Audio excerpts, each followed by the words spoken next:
Has enviado muchísimos correos a tu preparador de impuestos y nada. Son puras vueltas. Pero ahora un experto de TurboTax te prepara tus impuestos. Puedes contactar a un experto y darle toda la información tributaria directamente desde la app. Así, en lugar de adivinar, puedes estar seguro de que tu experto de TurboTax se encargará de todo. Ahora los impuestos se hacen así. Intuit TurboTax. Visita turbotax.com para más información. Solo disponible con TurboTax Experts. Actualizaciones en tiempo real solo en la aplicación móvil para iOS. Momento Zen ofrecido por IKEA.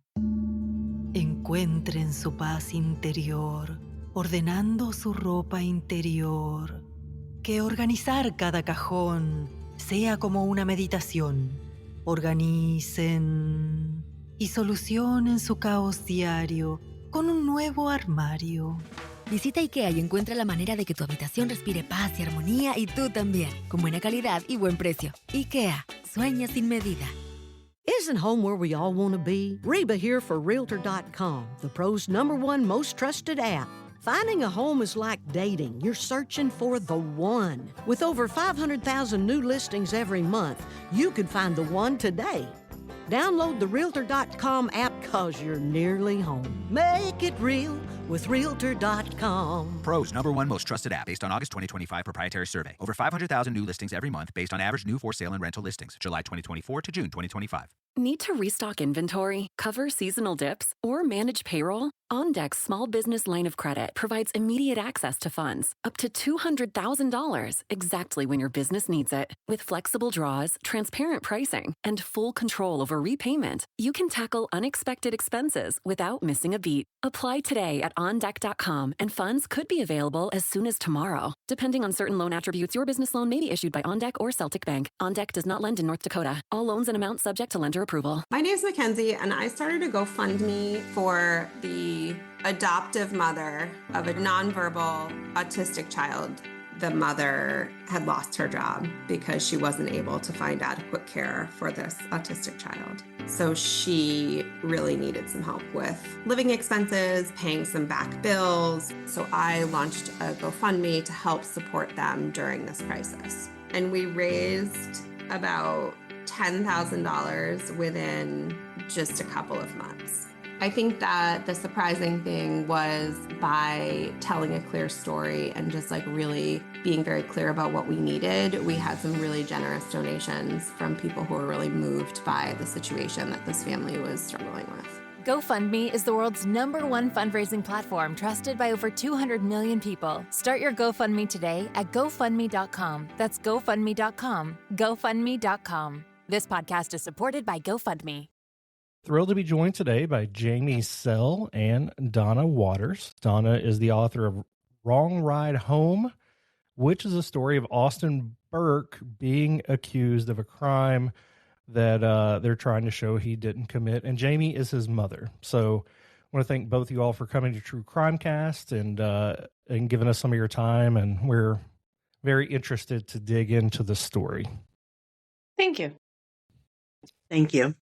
So, Donna, Jamie, whoever wants to go first, I guess just introduce us to the story. What happened when, just let us know kind of the details we need to know before we can move forward. So this started in 2017. Sample was a young man from the community that had come up missing. There was a social media blitz saying that he was missing and describing the last time that his family had talked to him.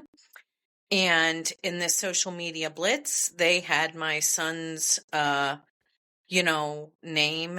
And they were saying that he was from the Bristol area, that he had some tattoos, and basically describing him as the last person to see Brandon Sample alive. And so naturally that caused the community to contacting Austin and our family. And so Austin was getting hundreds of friend requests and people messaging him and asking him questions on social media. And of course, me and his younger brother were also getting, barrages of messages and inquiries as well. Donna, do you want to say something? Well, I got involved in the case after meeting Jamie at a wrongful conviction summit in Michigan. And I wasn't sure what I could do because my first novel was the reason I was at that wrongful conviction summit. My sister was wrongly convicted and I wrote her story also. And I was there promoting Speak the Truth, Justice for Miss America. And when I first saw Jamie, like there was connections immediately. I thought I was going to retire to Warren, Ohio. That was my retirement city. Which is the town that this case happened in. Right. Right. And so she sent me the transcripts and the police reports. And I kept asking her, where's more? Because that wasn't there. So that's where I came in. I knew within 48 hours of meeting Jamie that I wanted to tell Austin's story, which is what led to the book. And why she didn't write the book, I interviewed her for hours, trying to get every perspective. And it was all the evidence that we found afterwards and still finding. Mm-hmm. Right. Somebody out there, all we would have to really do is come up with a reward, and I think somebody would be greedy enough to show the evidence. Yeah, but then there's like ethical issues, and then courts start questioning and saying that you're paying people for information, and so then that can like look unfavorably for us. It's okay for them to offer rewards to get information to convict somebody, but it's not okay to offer rewards to get somebody to come forward with evidence to undo a wrongful convictions. So it's like a, Right. They have all the power, and we have a lot of handicaps, it seems like, when it comes to undoing a wrongful conviction. And so after my son gets accused of this murder, and then there's a Pizza Joe's robbery, what was it, 9 days later? That was in another town in Cortland, Ohio. And so then that is where he gets picked up in this apartment across the street from the Pizza Joe's, or somewhere near, I don't know if it's exactly across the street, but it's nearby the Pizza Joe's. They were looking for him on a warrant for the murder, and then they tie in this Pizza Joe's robbery. And I'll stop right there because I know you're going to ask more questions. But then he gets charged with both. Yeah. And in the same trial, they do both cases in the same trial, and it's done in 5 days. Oh, wow. Okay. How old were these boys at the time that this happened? So Austin was Your 18. son, Austin, and Austin was 18, and Brandon Sample, the victim, was 22. Am I right, Donna? He was 22, yes. Right? Yeah. Yes. Do the boys know each other? No. Well, they knew each other from. Yeah, he did know him because when Austin was a juvenile, he did get in trouble for a crime, and he was at Indian River Detention Center, and that is where he met Brandon Sample. Brandon Sample, even though he was only a couple years older than him, was for a few months, he was a correction officer there that was on the same pod with Austin, only for a short period of time, but they were friends. And so how Austin got reintroduced to Brandon Sample after he had been released and was back out in the community was Austin was standing outside of a campground that we had all gone to go swimming, because they have like the world's largest outdoor swimming pool. It's called Willow Lake. It's in Champion or Warren, Ohio. Anyhow, he was standing outside waiting for a girl that was supposed to be picking him up, and him and this girl, in a happen chance, missed each other because he walked down the road a little bit, but Brandon Sample drove by with a passenger in his car, saw Austin, and shouted out to him, and then pulled into the parking lot to kind of catch up with him in the parking lot, and gave my son a ride home. And we only lived 3 miles from there, and dropped him off at our residence. So Austin did see Brandon the night before. Brandon was with another gentleman named Josh White, who was in the passenger front seat, and they dropped him off in a 3-mile drive to my house around 8:20ish p.m. And then Austin never saw him again after that. So that was the night before. Can you tell us what happened to Brandon? Like, what was the rest of Brandon's story? Well, it sounds like he went missing for a while. yeah. So how His did his that father include? his father said that he saw Brandon and Josh White at his house at 11 p.m. and they were putting Around 11. groceries. Yeah, around 11 p.m. that night. They were putting groceries in the cupboards, and Brandon told his father he was taking Josh White home. Now, at the time, his father didn't know that Josh White lived in Akron, Ohio. He just knew that Brandon said he was taking Josh White home, and he was supposed to work at Kraft Maid in the morning. Well, his dad never saw him in the morning, and he never arrived to work at Kraft Maid. And so I don't know if it was like 24 hours. They had to file a missing persons report, but, you know, he didn't show up to work. He didn't show up to church. And so the family reported him missing. And I believe they found the car in Niles, Ohio, in a bike trail where cars don't belong at 7:26 the next morning. But his body was found 3 days later in North Bloomfield, Ohio, deep in the woods in an area that the locals like to call Hatchet Man Road, dead face down deep, you know, in those woods off of a path that goes into the woods, you know, a driving path. The kids like to go party there. And it's a well-known party area, even for the Amish out there. To make sure I have the timeline correct, Brandon drops your son off at home, goes to his house with Josh, seen by Brandon's dad around 11 p.m., says that he's taking Josh home, and then that's the last time that his family saw him again. Yep. Is that correct? Yep. Right. But Josh White testified and spoke to the cops afterwards, saying that Brandon dropped him off in Akron at like 12:30. However, his phone records do not corroborate that. Josh White's phone records don't, because they never got Brandon Sample's phone records that we know of. Well, what they're trying to say is in trial, the prosecutor told the jury that Josh White, and the prosecutor tells the jury this, not Josh White himself, but the prosecutor tells the jury that Josh White calls his little brother to let him in because he didn't have a key, and the little brother lets him in. I obtained Josh White's phone records after the trial. I subpoenaed them, and Josh White didn't make any phone calls after he called his father at like 11:30 that night for, I don't know, some 12 or 16 hours. Am I right, Donna? Hours. It was 14 hours, and then he was 2 hours away from Akron. Mm-hmm. Okay.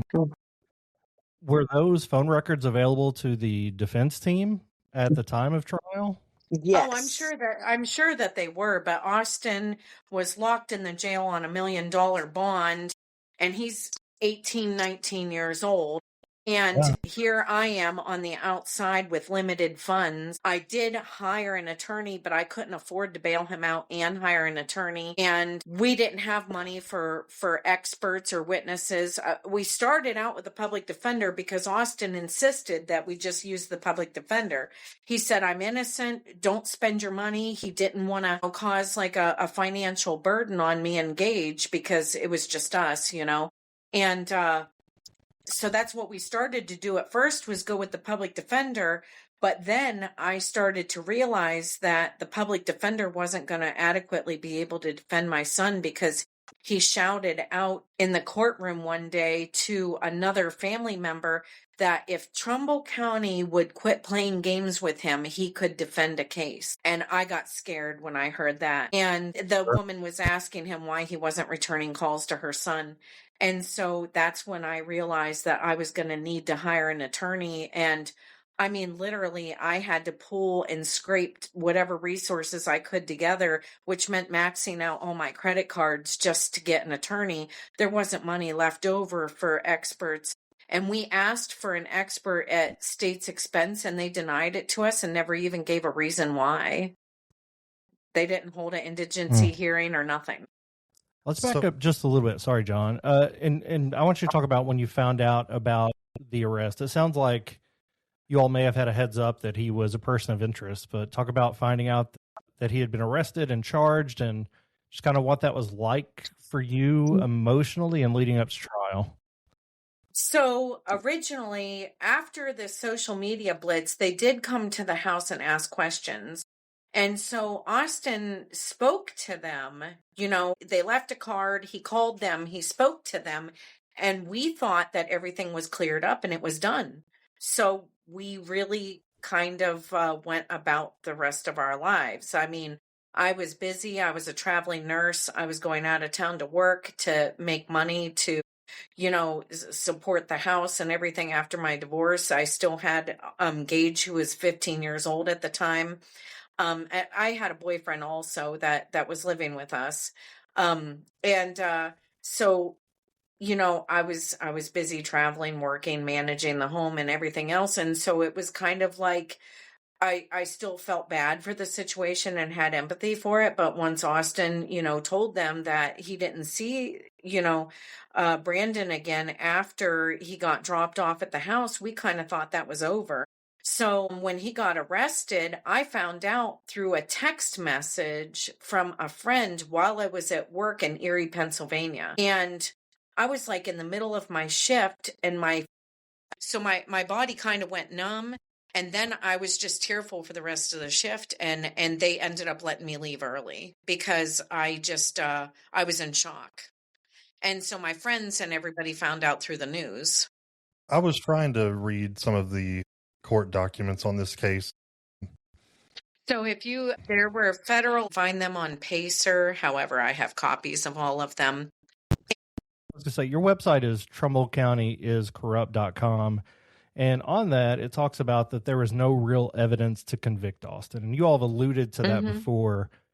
Talk more about what was actually presented at trial and what you feel like was wrong with the narrative that the prosecution pitched. Well, the first thing I can tell you, and I like me and Donna, we argue about this sometimes, that the girls that were at the Pizza Joe's that were the victims in the robbery, they said it was a mixed race male, both of them, in their statements. My son's white. So that was one of the first blaring, you know, thing, which we find this out in trial. We don't find this out ahead of time. I saw my son physically in the kitchen in the middle of the night of the murder. So I know firsthand that he was not there. However, because I'm his mother, that makes me not credible, I guess, in the eyes of in the prosecutor's world. So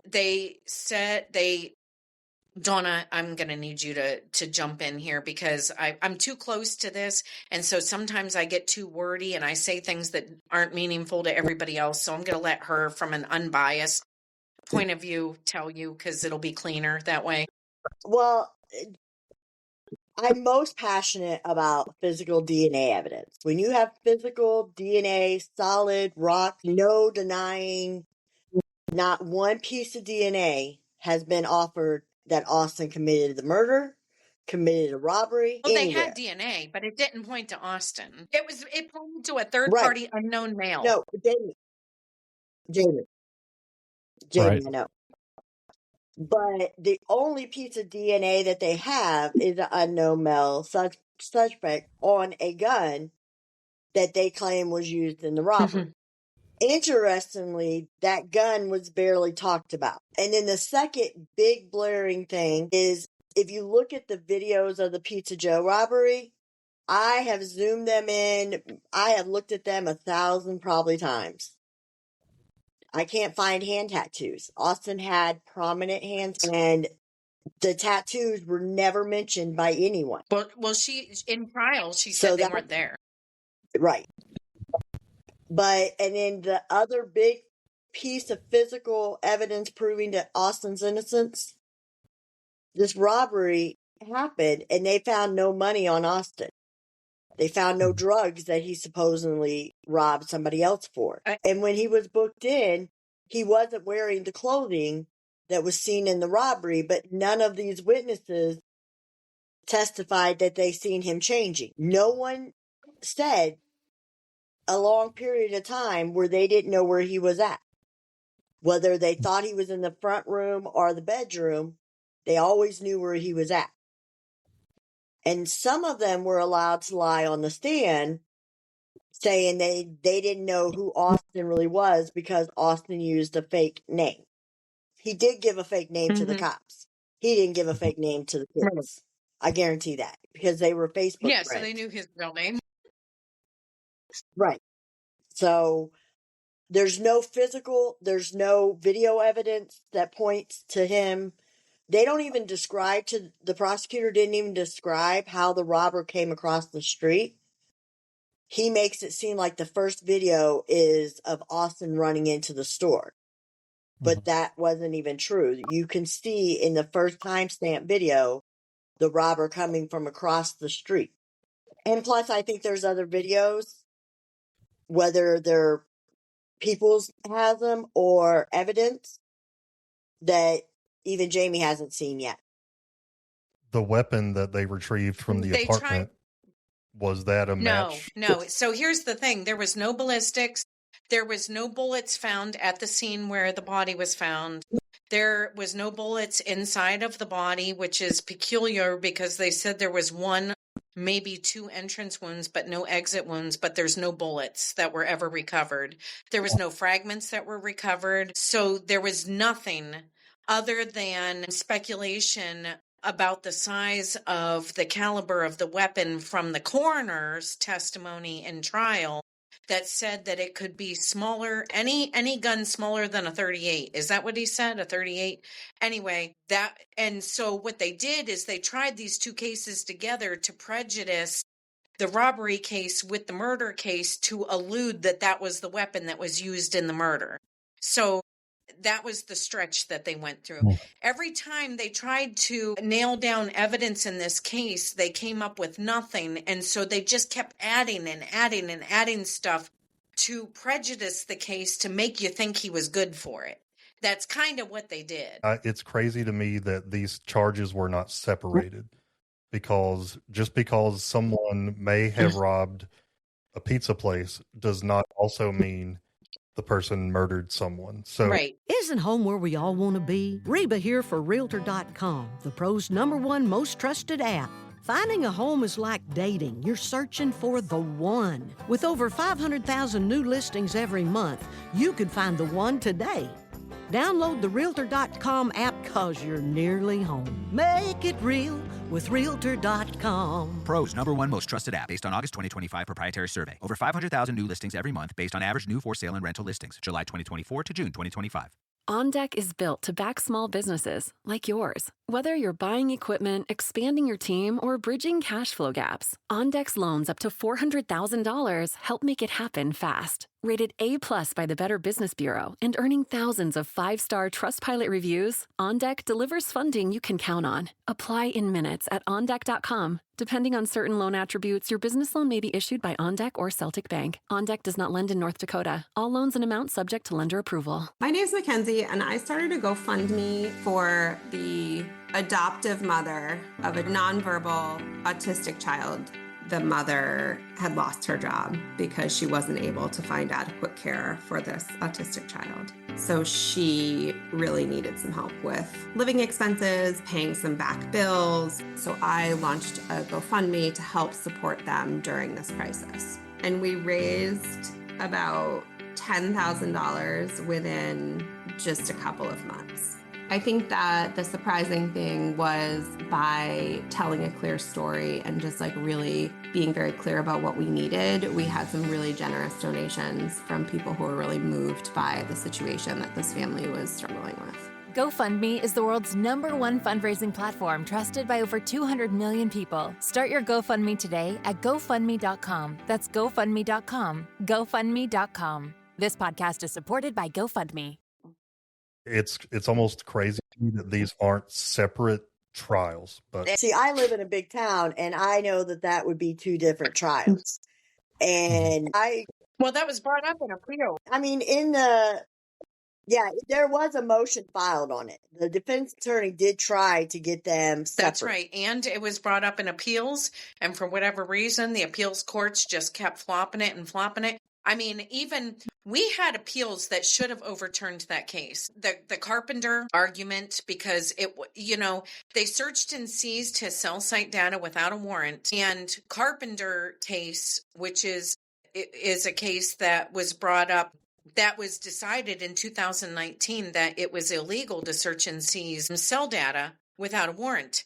And so we made the motions and preserved that as, we preserved that for later. And then we later bring it up in appeals and they don't even argue it. They don't even say, oh, well, they don't even make an argument for that. They just ignore it. They ignore the fact that we brought up the Carpenter.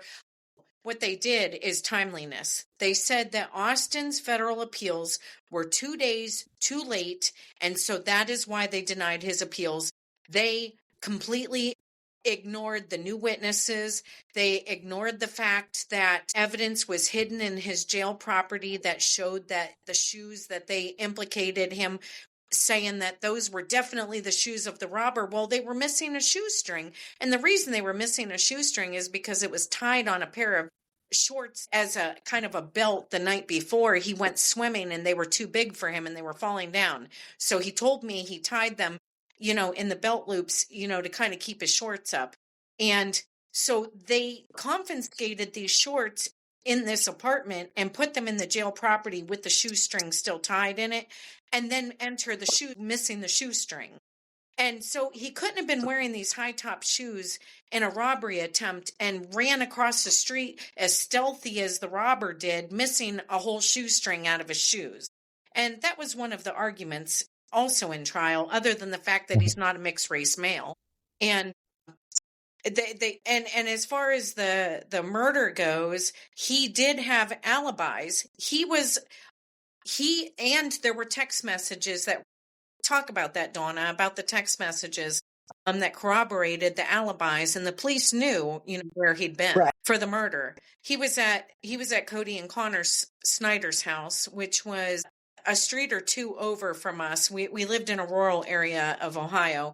And he went over there frequently to work on these mini bikes that were broken down. And the dad said, if they repaired the bikes, that he could have one of them.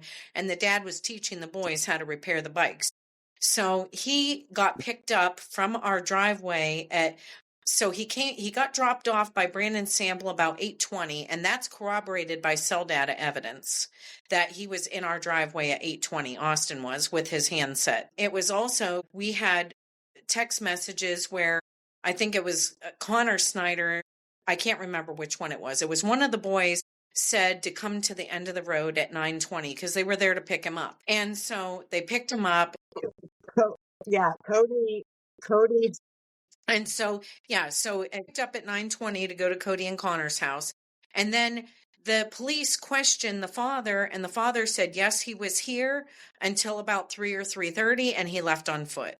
And so the father also told me this. I came home so me and my boyfriend went to the bar that night because we had been swimming with Austin and my boyfriend's daughters and Gage. And we went to dinner with his mother at 5:00. And then after that, we went home, and it had been stressful because one of the daughters was like mad about getting her hair wet because her mom dyed it or something. And so it was a stressful evening. We decided to go to the bar for a little while. And so the two of us went to the bar and we left at closing time. And when I came home, Austin was standing in the kitchen. And so I did not have knowledge that Austin had left to go to Cody and Connor's house, but he was 18 years old, almost 19. So, but all I know is I asked him in the kitchen, I said, why are you still up? And he said he couldn't sleep. And that was kind of the extent of our conversation, that I can recall.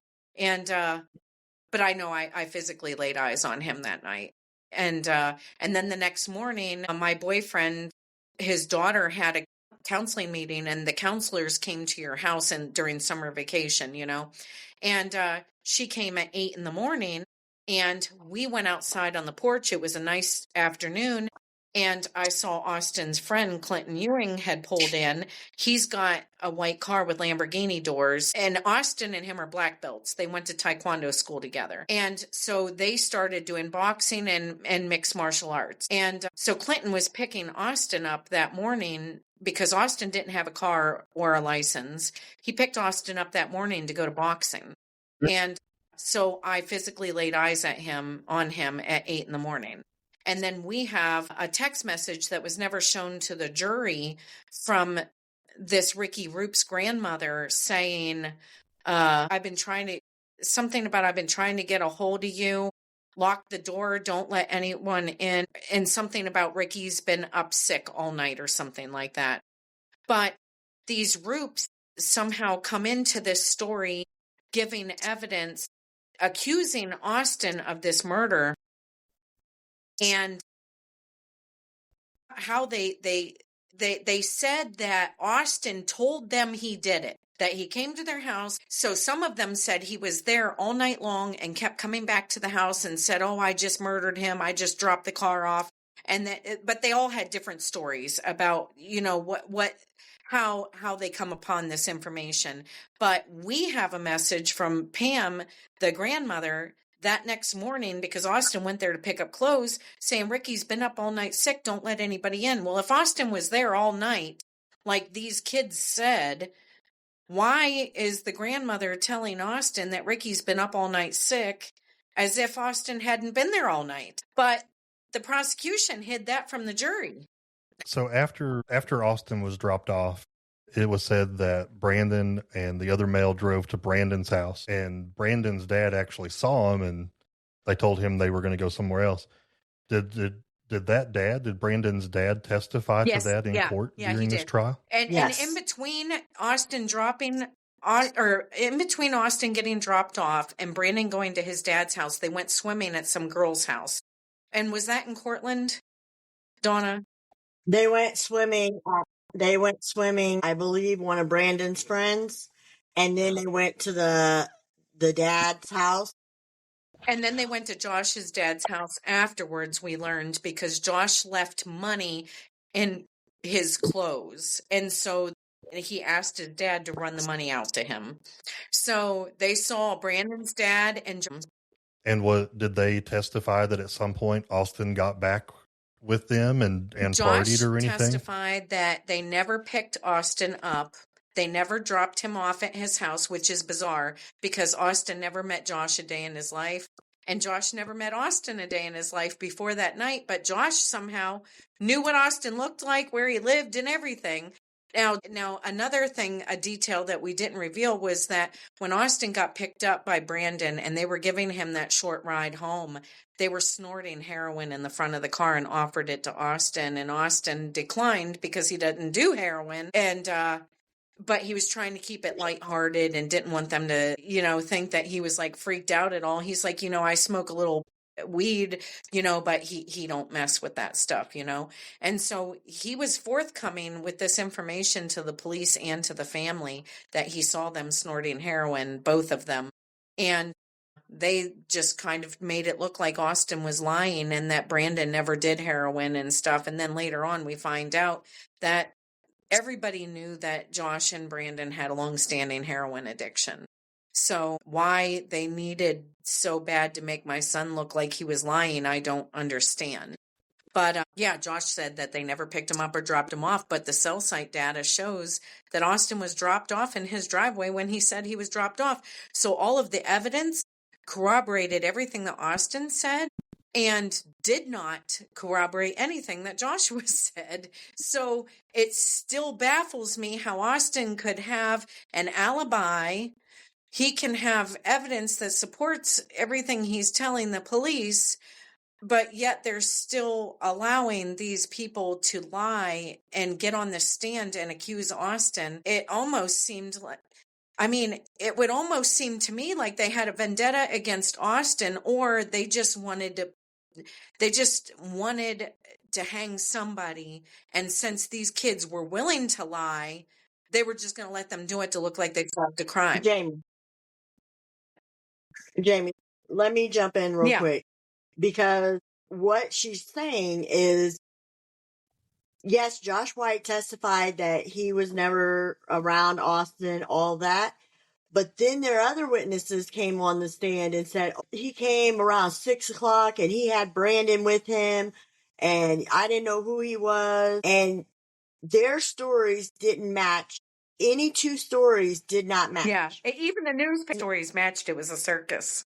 And so that, in my opinion, is one of the biggest flaws in this whole case, is that they could never provide a timeline for how this murder could have happened.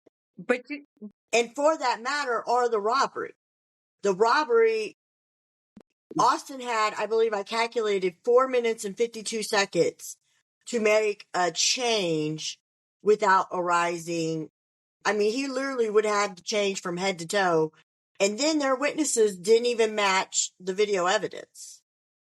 Because they had that testified that he saw Austin running out of the Pizza Joe across the street and he took his hoodie off. Yeah.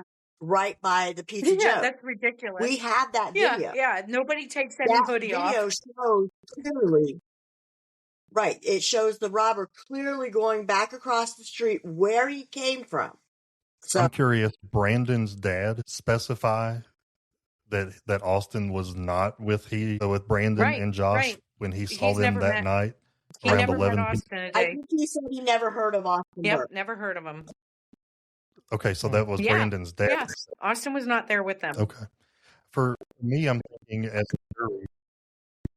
So as a jury, if I'm on the jury, my job is to say that, am I beyond a shadow of a doubt convinced that the prosecution's case laid out is what it is? And there are so many questions. And then there were there's issues a very with the jury short amount of time that were brought up in appeal. Like what? Well, first of all, one of the jurors was my younger son's driving school instructor. We did not realize that she was on the jury until the very last day when they were going to read the verdict.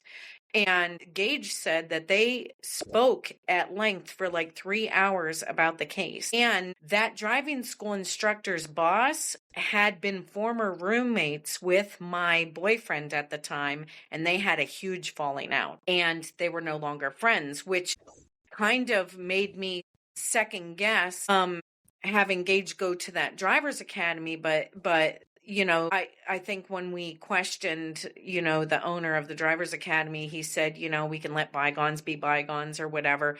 But my boyfriend that had the falling out with that owner also was known to this female driving instructor. So that was one leg of the unethical part of her being on the jury, because she lied and said that she didn't know Austin or any of his family. Not only was she Gage's driving school instructor, but she also had a live-in boyfriend who was related to my youngest son's family, his dad's side of the family. And so they had family members in common. And so she absolutely knew who we were, and she lied in voir dire in order to be on the jury. But coincidentally, she was one of the two females that was bawling and sobbing after the jury verdict was read. The jury foreman was a state trooper from Ohio, and many members of the jury were related to law enforcement or the court. There was an old clerk of courts from that courthouse that was on the jury, that was having, you know, that was exchanging candor with the prosecutor. And but yeah, there's major problem with the jury.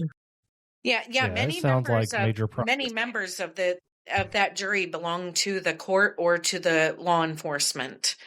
So where does this case stand today? Are there any open appeals that you're waiting on? So we lost the last leg in the federal courts. However, they did not argue some of the most important points so basically the arguments hinged on a affidavit.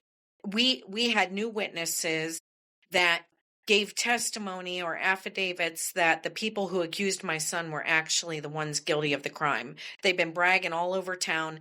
I mean, we had many more people come to us about it, but there were only some that were willing to write affidavits because of, how scary the situation is, actually. So what happened is these girls came forward and they said that Ricky Roop, who was one of the main accusers of Austin, who said they heard him say he did it, him and his cousin Preston Whitaker were both named as the people who actually committed the murder. And so the prosecutor comes back with an affidavit from JJC saying that Preston Whitaker was locked up. And go ahead, Donna. Interesting enough, Ricky Roop actually posted on Facebook how he felt better when that kid's head blew back. And he posted this on a social media post. Before the trial. And during the investigation portion. So the police knew that he was out here bragging about the murder. And but then he switches gears and he blames it on Austin. But Austin and him had a falling out not long before this. And it was a silly, childish falling out. But they were never, like the prosecutor said that they were friends since diapers. But there was a 5-year age gap between them. The reason that we lost the appeals is because the magistrate in the federal court said that Richard Owens, the administrator from the Juvenile Justice Center, made an affidavit that said that Preston Whitaker could not have been the shooter because he was locked up in the Juvenile Justice Center at the time of the murder. Right, Donna? And then I knew that this affidavit was a lie. I just knew it was a lie because we had 5 different witnesses tell us that Preston Whitaker was not locked up at the time. So I tried to brainstorm how I could catch this lie. And I made a public records request for that affidavit from Rich Owens just to see what I would get. And I got a response that said that they could not give me that affidavit because Rich Owens never made an affidavit in his entire life in any case, including Austin T. Burke's case. So Rich Owens didn't write that affidavit. But it was notarized by the prosecutor.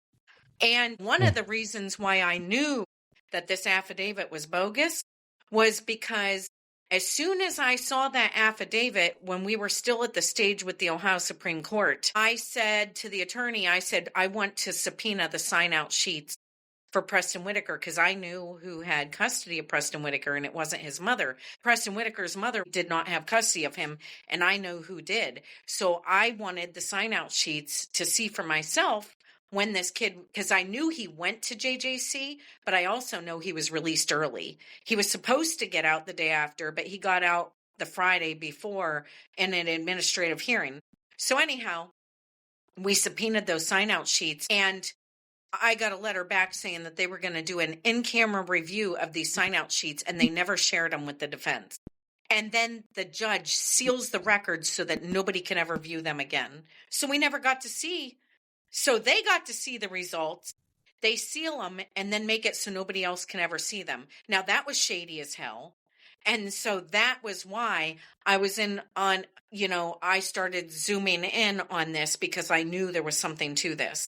And that's when, so then I went a step further and I sued them in the Ohio Court of Claims for the public records because they denied me the public records. Well, everybody in the state of Ohio, if you're denied public records, you have the right to sue in the Ohio Court of Claims. So I did because I wanted it to be a public record that public record didn't exist. So that's exactly what I got. I got declined because that public record didn't exist. And so we proved that the single piece of evidence they were denying my son's federal appeals on was non-evidence. And they still denied my son's appeals. And they never argued evidence that we had that was a fraudulent affidavit. Have you worked with different agency or private, like the Project or anything like that? Oh yeah, the Innocence Project. I mean, they said that they're getting back up to speed on his case. I've had many paid attorneys. I've had many paid experts. I've had many paid private investigators. I have just been working. nonstop these last 8 years because I know that my son's innocent. I saw him that night and I know. And then every time somebody comes forward, it's like, it's so obvious. Like, why do I have to keep expending so much money and time? And then my other sons, they're suffering. You know, they've been battling addiction problems ever since then. Like, this has destroyed our family and our lives. And it has had far-reaching consequences. And it's like, why is it so hard for it's so easy for them to convict my son on nothing, just on a whim that these kids said that they heard him say he did it. But then it takes a mountainous effort for us to overturn it. So now we have to basically file for a second and successive post-conviction appeal all the way back in the state court and start all over again with new evidence. And that's what it's going to take for us to get back in the courts to start over.